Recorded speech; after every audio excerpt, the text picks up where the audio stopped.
Баршаңызға қайырлы күн достар. Бүгін сіздерге өте тойымды әрі дәмді сочный болып шығатын керемет кешкі астың рецептімен бөлісемін. Міндетті түрде жасап көріңіздер, сіздерге ұнайтынына 100% сенімдімін. Ендеше видеоны соңына дейін қарап, каналыма тіркеліп алыңыз. Ең алдымен қамырын жасайтын боламыз. Ол үшін ыдысымызға 1 жұмыртқа және де кішкене ғана суымызды, 1 шай қасық тұзымызды қосып, жақсылап осы үшеуін араластыратын боламыз. Толықтай араласқаннан кейін үстіне ұн салып, жақсылап қаттылау қылып қамыр илейтін боламыз. Дәл осы видеоның астына описание бөліміне толық құрамын жазып қалдырамын. Сол жерден қарай аласыздар. Ең алдымен осылай бір-бірінен біріктіріп аламыз. Содан кейін қолыңыздың бар күшін салып қысып, осындай ыдыстың барлығын алып, әдемілеп қалың қамыр илейтін боламыз. Яғни қатты қамыр илейтін боламыз. Пакетімізге салып 20 минутқа қалдырамыз.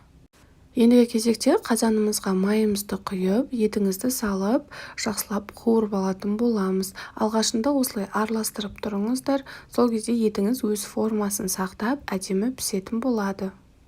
Егерде отбасыңызда адам көп болатын болса, құрамын көбейтсеңіздер, болғаны өте дәмді болып шығады. Етіміздің үстіне осылай кішкене ғана етіміз батып тұратындай қылып, су құйып, жай отта бұқтыратын боламыз. Шамамен 15-20 минут өткеннен кейін осындай пиязымыз бен сарымсағымызды майдалап тура осылай салып, тағы да жақсылап араластырамыз. Бетін жауып, пиязымыз шамалы жібігенше 5-10 минутқа қалдырамыз. Шамамен 5 минут өткеннен кейін үстіне осылай сәбізіміз бен картопымызды әдемілеп тура, осындай ирек пышақпен турасаңыздар өте әдемі болып шығады. Әдемілеп турап, осы қазанымыздың ішіне саламыз. Дәміне қарай тұзымызды, қара бұрышымызды салатын боламыз.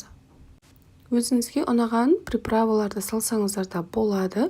Мен тұз бен қара бұрыш қана қостым және 2 ас қасық томатымызды ұмытпаймыз. Жақсылап салып, толықтай томатты барлық жеріне жеткізіп араластырамыз. Томатымызды салып болғаннан кейін 2-3 минут қана кішкене ғана қуырамыз және де үстіне осылай суымызды құйып, жақсылап қайнататын боламыз. Суымыз қайнаймыз дегенше біз салмасын дайындаймыз. Ол үшін пияз бен укропты майдалап турап, үстіне кішкене ғана дәміне қарай тұзымызды салып, жақсылап араластыратын боламыз. Қара бұрыш салуды да ұмытпаңыздар. Салмасы дәл осындай жасау міндетті емес, бірақ ең оңайы, ең дәмсіз шығатын осы рецепт. Өзіңіз қалағандай етіп салмасын өзгертсеңіздер де болады. Салмасын осылай әдемілеп дайындап қоямыз, тұзы сіңіп, әдемі болып тұру үшін. Қамырымыз осы кезде дайын болды. Қолыңызбен, яғни саусағыңызды басқанда із қалатындай өте жұмсақ, иілгіш қамыр болып шығуы қажет. Ендігі кезекте қамырымызға ұнымызды жақсылап молынан сеуіп, осылай оқтаумен жайып шығатын боламыз. Ең алдымен дөңгелек болып форма шығу үшін қолыңызбен видеодағыдай жасап алсаңыз болғаны. Құрметті менің көрерменім, егер видео сізге пайдалы болса, менің каналым ұнап жатса, менің каналыма тіркеліп, яғни подписация бөлімін басып, қоңырауша белгісін басып қойыңыз. Алдағы уақытта өте күшті рецепттермен бөлісемін.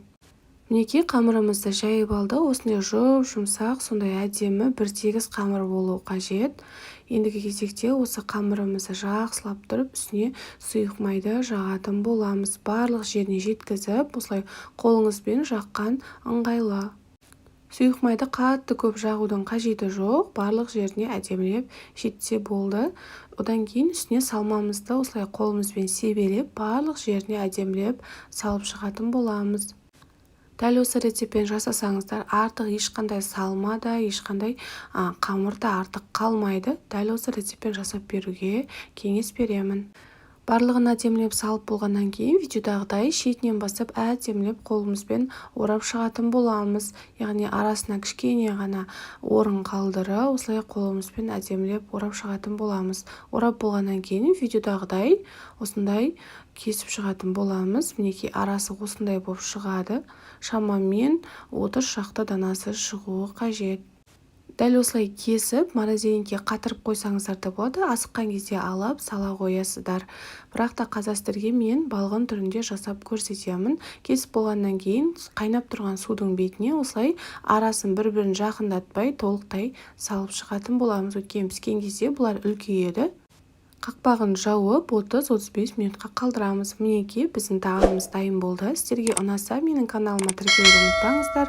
Өте тәтті және өте тойымды тағам. Сіздермен бірге болған Гүлсая. Ас болсын.